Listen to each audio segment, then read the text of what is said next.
When I was around 9 or so, I visited my aunt with my family because we hadn't seen her for a while. We figured visiting her sometime would be nice. My aunt was from my dad's side of the family, and their entire side was super religious Christian. My dad hadn't jumped on this particular bandwagon though. Fast forward a couple of hours of boring car driving.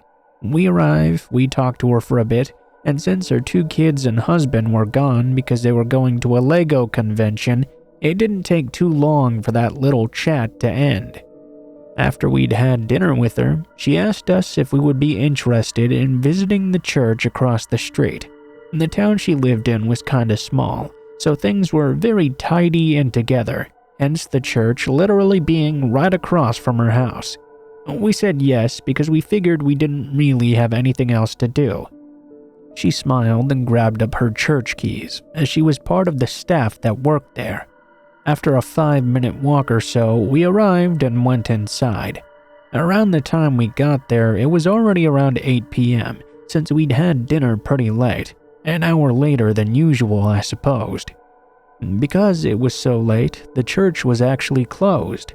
Only staff was allowed in there after the open hours, so walking into a closed church at night with all but a couple of lights on was creepy enough on its own already. We arrived in the center part of the church that overlooked the organ. We saw that the priest was still sitting there in one of those praying benches or however you call them. Our aunt approached the priest, who looked surprised since no one but staff was supposed to be allowed in this time. This meant bringing your family was also not allowed. He didn't seem to make a big deal of it though. He actually seemed quite happy and insisted on all of us staying for us to look around however much we wanted. My mom and dad told to my brother and I that we were allowed to explore the center part alone. It wasn't that big since this church was cramped into a community building, so there was no real reason to have any concern it seemed. My first interest was the room in one of the small side towers you were never normally allowed into. I went to go check that out and see what was in there. At this point, the priest began to follow me everywhere. I figured he was just checking up on me to make sure I was not stealing anything or something like that. He walked into the small room with me and started asking me all these weird questions like, "Are you a virgin?" I was around 9, so of course I was. That's also how I responded as well. He then began to ask me about my sexuality and various things about my personal life. At this point, I started getting creeped out. I asked him why he was asking me all these weird questions about my sexual interests. I had just met this guy. I didn't even know his name. He told me not to question him ever.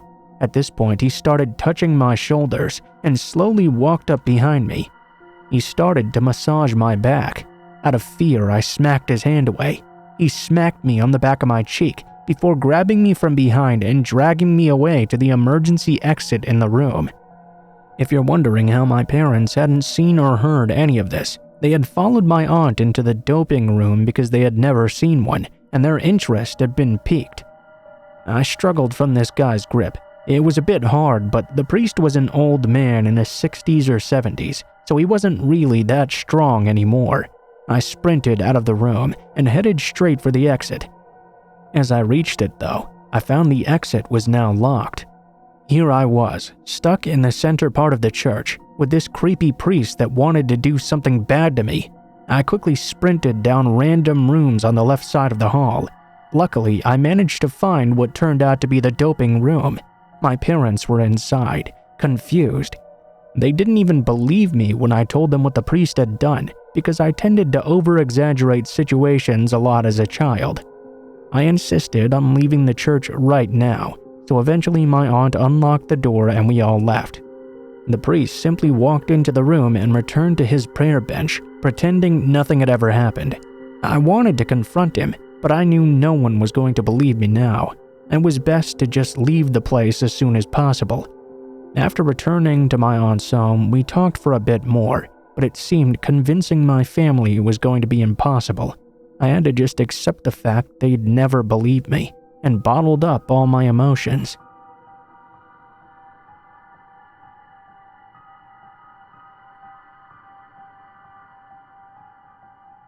My life has always been surrounded by strange things. My family has a medium bloodline, so my mom and I bonded over the more creepy side of life.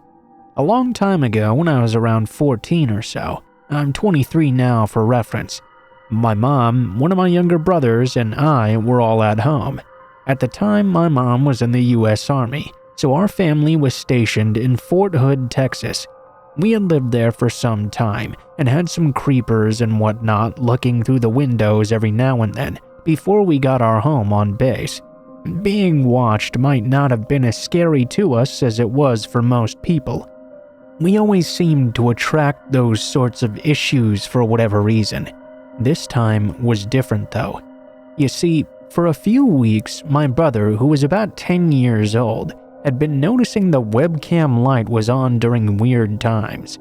Our computer was in our dining room, which overlooked the kitchen, laundry room, and entrance to the living room. It could also see our back door. It could actually see a good portion of our house, really. We were a fair bit concerned, needless to say. We kept a stern eye on it for a few days. We would notice it just kinda going on and off again at random times. We would check the webcam window to see if it was left on or open or something, but it never was. Being two females and a young boy, we were rightfully a bit startled by this. We put some tape over the camera and forgot about it from then on. Fast forward about a week later, we had noticed the tape was now gone. None of us had taken the tape off ourselves. If we had, we would have put it right back on there. Sure, it might have been my mom to video chat across seas sometimes or something, but she always put it right back. The light was on once more, and no window. Suddenly, once we were all stopping to take a look at it, it switched off. At that point, I knew this was not a glitch or something. Someone was watching us. We decided to make a sign to put in front of it. The sign read, "We know you're here." We put it right in front of where the webcam was staring. We waited and waited and waited. Nothing. I assume they must be gone now, waiting for us to forget about the light and computer so they could continue watching us without further worry. Right when we were about to look away, the light came on once more. My mom and I saw it do so. It stayed on for about 20 seconds, presumably the person reading the sign. Then it shut off. We hoped that would be it. We would be done there. I mean, why keep watching us if we knew they were there? Surely we'd call the police on them or something. Halfway through that thought, though, we heard the backyard gate slam shut. We ran to the window to check what it was and saw nothing there. We were all too scared to go outside, though. We were used to this sort of thing in the past, but not quite like this. There was silence for 10 seconds, then we heard the gate slam, again and again and again. We were terrified. Whoever was watching us was at our house right now. We began to hear banging on the walls outside. We screamed. Later, we found out no one had even heard anything. More banging from a different end of the house outside, then more from the front. There were multiple people banging as hard as possible from all ends of the house. Keep in mind it was a duplex building, so we were attached to another home, and they still heard none of this. My brother was so terrified he ran and grabbed a baseball bat. We stopped him from going outside though, cause, he was only 10. Big sister mode kicked in then. I rounded him up to the laundry room, which was the safest room in the house for immediate danger. As I did so, all of the banging suddenly stopped at once. It was as silent as could possibly be. We were frozen in place, trying our best to listen. Nothing but quiet. As soon as it had started, it was now over. Our webcam lights stopped coming on after that. Needless to say, we always had a piece of tape covering the camera just in case though, whenever we weren't using it. We never had anything like that happen again. Now and then we hear our back gate close sometimes, but that's probably just the wind. I have to point it out again, however, that we lived on a military base. The only way in was with a military ID card or a visiting pass, which had to be specifically granted. These people, with how quickly they got out of there, had to have been military as well. There was just no way it was a civilian on base. They must have been staying nearby our home too to have disappeared so quickly. After that, I was even more scared of my surroundings. I always close shades and cover cameras now. I never want that to ever happen again.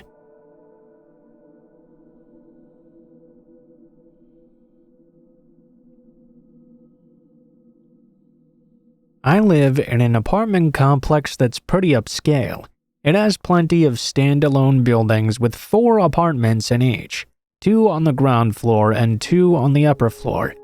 The only thing I don't really like is many of the buildings have basements that connect the buildings to each other from the basement doors. All 3 of the other tenants in my building are single girls, and I'm a single man. Usually we all just keep to ourselves. None of us are really friends or really talk to each other. I suppose you could consider us acquaintances at best. I think all 3 of the girls must have had partners or something, because they would usually be gone on most weekends. This incident happened about 4 weeks ago on one such weekend.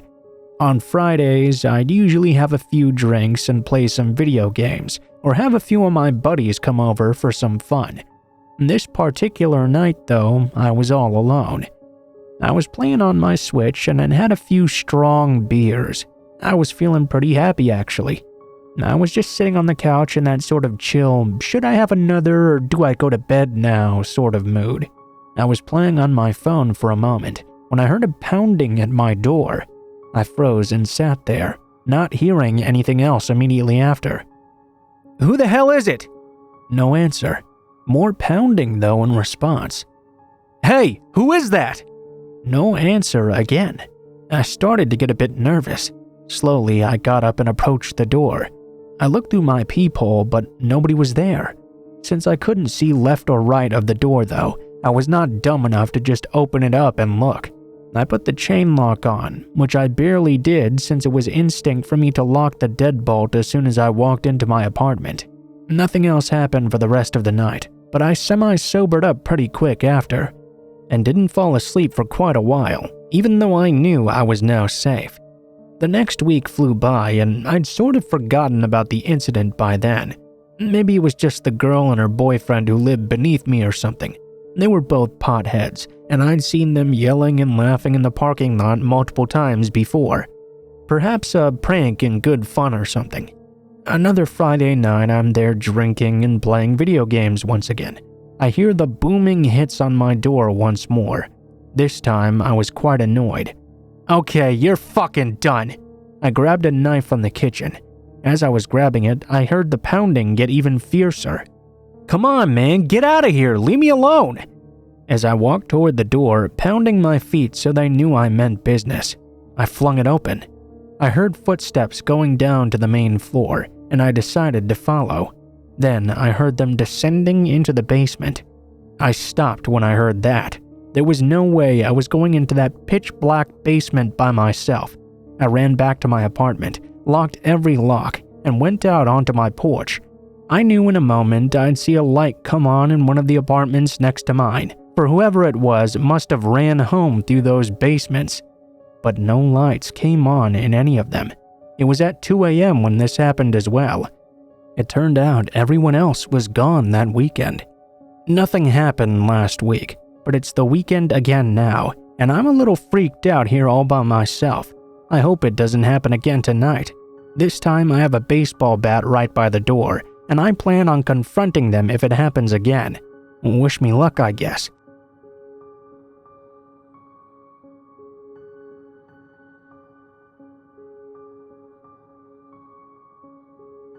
I live in rural Wyoming. I used to live in New York City, so living in the middle of nowhere was quite a big change of pace for me. I quite liked it actually though. I'd gotten a good job and moved into a nice house with my girlfriend. If you've never been to Wyoming, the best way to describe it is a whole lot of nothing. Lots of empty space, trees, woods, and mountains in some parts. We were driving home from a long night out at about 2 in the morning or so. While we were out, we had been making quite a few sexual innuendos towards one another, and being in the middle of nowhere and at least an hour from home, We decided to pull off to the side of the road into a little nature preserve for some quick fun times. We got into the back seat of my truck together and started making out a bit. Eventually, my girlfriend took her shirt off and more sexual things ensued. We were about 20 minutes into our fun time when we saw lights behind us now. It was quite strange in the first place to see another truck on the road at this hour, let alone in the middle of nowhere. But even worse was that they had stopped just behind us. The truck had its brights on, and it had a light rack on top that made it hard to see. At first, it just stopped behind us. Freaked out, we frantically put our clothes back on. Then the truck backed up though, and looked like it was going to pull away. We both sighed a bit in relief, but what the truck did next still gives me chills to think about to this day.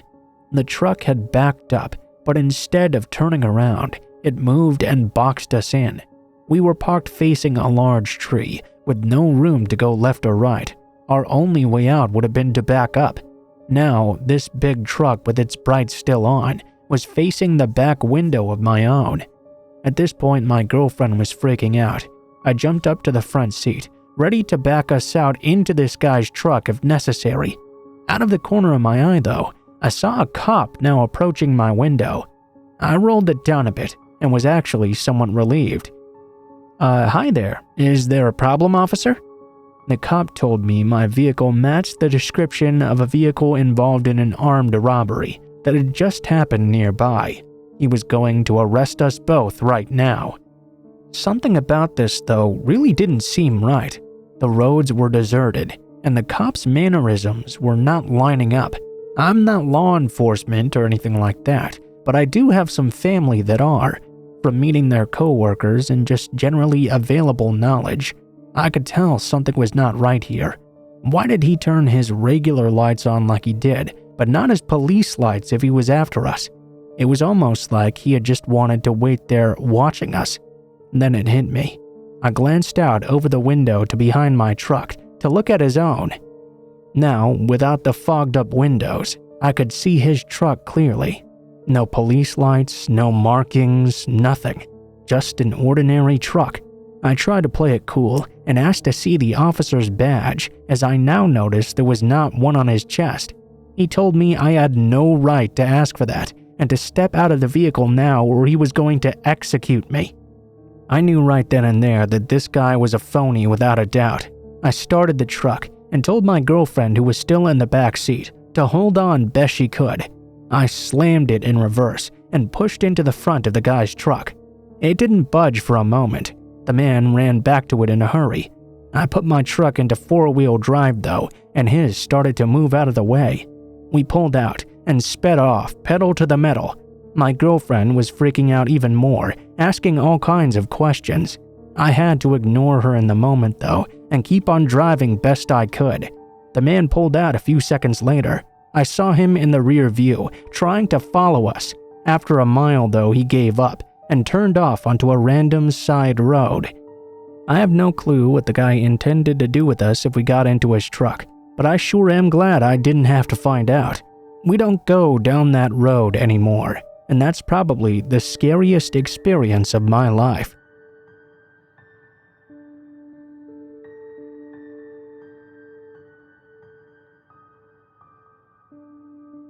When I was 17, my room was in the basement.